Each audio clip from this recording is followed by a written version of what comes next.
शहर आने से पहले हम लोग गांव जलालपुर में आबाद थे, जहां सब लोग प्यार और मोहब्बत से रहते थे। गांव में एक बाबा जी थे जिनकी उम्र 80-85 साल के दरमियान होगी। झुकी हुई कमर, हाथ में लाठी, आंखों पर मोटे शीशों की ऐनक, मगर उनकी हिम्मत जवानों जैसी थी। नाम तो उनका बिलाल था। गांव में बाबा सादिक के नाम से मशहूर थे। कहते हैं बाबा सादिक के वालिद ने पैदाइश से पहले ये मिन्नत मानी थी कि अगर उनके यहाँ लड़का हुआ तो वो एक दरख्त लगाएंगे। चुनांचे बाबा सादिक की पैदाइश के बाद उन्होंने अपनी मिन्नत पूरी करने के लिए गावनिक के बड़े टीले के पास एक बरगद का दरख्त लगा दिया। टीले के ऊपर बाबा सादिक का कमरा और घर के अतराफ में एक बागीचा था। बाबा सादिक को फूलों, पौधों, दरख्तों और चिड़ियों से इश्क था। फूल उनकी कमजोरी थे। मैं जब भी उनके बागीचे में जाता मुझे लगता जैसे मैं किसी और ही दुनिया में आ गया हूँ, जहाँ हर तरफ फूलों की बहार होती। बाबा सादिक मुझे हमेशा अपने बागीचे में काम करते हुए मिलते। नए पौधे लगाने के लिए जमीन खोद रहे होते और कभी दरख्तों के सूखे पत्ते तोड़ते हुए दिखाई देते। वो जब भी मुझसे मिलते बड़ी मोहब्बत से मिलते। मुझे इनसे अकीदत सी हो गई थी। वहां आने के बाद मेरा घर जाने को जी नहीं चाहता था। मैं अक्सर टीले के पास से गुजरते हुए बरगद के दरख्त को देखता तो मुझे बाबा सादिक याद आ जाते। मैं सोचता इस दरख्त और बाबा सादिक में कितनी मुशाबहत है। बरगद के दरख्त की छाल देखकर मुझे बाबा सादिक की झुर्रियों भरी खाल वाला चेहरा याद आ जाता और बरगद की दाढ़ी मुझे बाबा सादिक की दाढ़ी लगती। मगर मैं अक्सर सोचता कि बाबिक का कद बरगद के दरख्त जितना क्यों नहीं है। इस ख्याल पर मुझे खुद भी हंसी आती, मगर इस ख्याल ने मेरे जहन को मकड़ी की तरह हर तरफ से जकड़ लिया। आखिर एक दिन में ने बाबा सादिक से यह सवाल कर डाला। बाबा काम करते रह गए। मीर छोटी तरफ गौर से देखा और फिर हंस कर बोले, देखो बेटे, कोई चीज हमेशा बाकी नहीं रहती, हर चीज फना हो जाए भी, मगर अच्छे अमल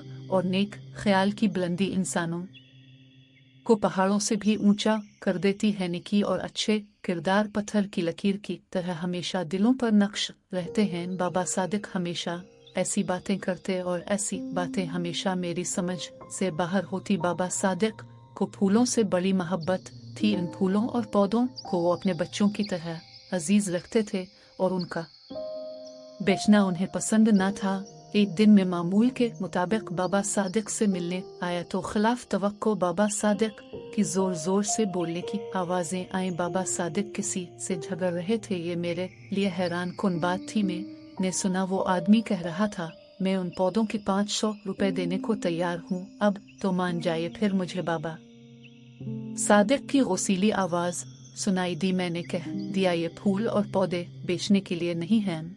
रुपए पैसे से आप उन फूलों को खरीद तो सकते हैं, मगर उनके हकीकी रंग वबाव से आप लुत्फ अंदोज नहीं हो सकते। ये हकीकी खुशी तो सिर्फ इन फूलों की काश्त से हासिल होती है।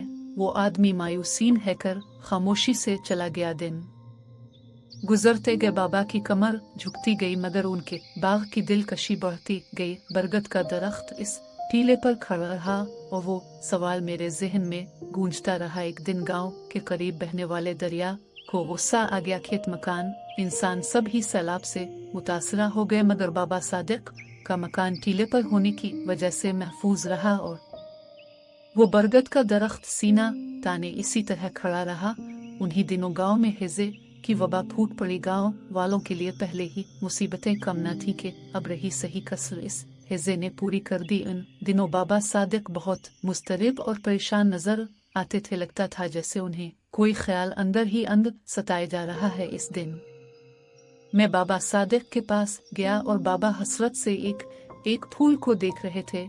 मुझे देखा तो कुछ देर चुप रहे, फिर बोले, बेटा मैंने बाग बेच दिया है। मैंने देखो आदमी जिसको इस दिन बाबा सादिक ने बहुत जोर से डांटा था बाबा के पास खुश निकला था। बाबा के हाथ में इस वक्त ढेर सारे रुपए थे। बाबा के इस फैसले पर मुझे बड़ी हैरत हुई। मैंने कि बाबा ये आपने क्या किया, अपनी सबसे कीमती चीज को यूं कोड़ियों के मोल नाकदरों के हवाले कर दिया। बाबा कुछ देर चुप खड़े रहे। नक के मोटे शीशों के पास उनकी आंखों से आंसू छलकते साफ नजर आ रहे थे। उन्होंने भराई हुई आवाज में कहा, बेटा इंसान दोस्ती सबसे बालातर है, फूलों से मोहब्बत ने मुझे इंसानों से मोहब्बत करना सिखा दिया है। मुझे कोई हक नहीं पहुंचता कि गांव के ऊपर दुख के बादल मंडलाते फिरे और मैं अपने फूलों पौधों में मगन रहूं। मेरे फैसले से अगर गांव वालों के आंगन में खुशी के फूल खिल सकें तो बेटे ये बहुत बड़ा काम होगा। बाबा ने